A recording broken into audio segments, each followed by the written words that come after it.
يا الحبيب معك جوجل بيتزا. وباك وانا دقيت الرقم بالغلط. لا جوجل شلت مطعم بيتزا هات. حياته ما خليته شيء. طيب اشتي بيتزا. ولا يهمك شي طلبك حق كل مرة. وانت ايش دراك بطلبين حق كل مرة؟ وعدكم اشتريكم المطعم امس. عادة قديم عرفناه عبر رقم جوالك.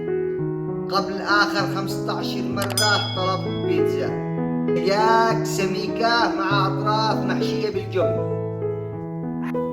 يا الكلب خلاص ادالي نفسه. طيب حاضر، ايش رأيك هذه المرة تأخذ بيتزا بالخضار مع عجينة نحيفة مثل حشو. لا انا ما اشتيش بالخضار، ما احبش الخضار انا. يا أخونا الكوليسترول عندك مرفوع جوال. مو دريك انت مو دريك. ايش فايل انت تراجع فحوصاتك عندهم رابط مربوط عبر جوجل، كل شيء عندنا موجود. نتائجك خلال ال7 سنين الماضية. ايش هذا الفضول؟ لا انا ما اشتيش بيتزا خضار، انا استخدم علاج للكوليسترول.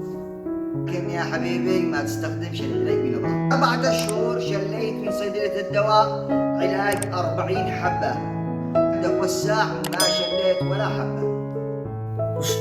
ولق صيدلية ثانية واشترك مني.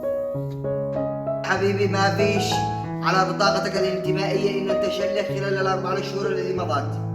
الله ينتقمكم، دفعت كاش انا ادوك بيس نقدي. حسب الانتماء البطاقة الانتمائية التي معك خلال ال3 أشهر الماضية ما فيش سحب نهائيا. عندي كاش، انا عندي بيس بالبيت من زمان. ولك صيدلية النهدي واشتريت نقدي، يعني ادوك بيس مقدم. على صيدلية النهدي في تحفظ أي منتج تشله عبر رقم جوالك. رقم جوالك ما رجعت الصيدلية من خلال 4 أشهر. يا حمار انت مو بك تهبل ولا كيف؟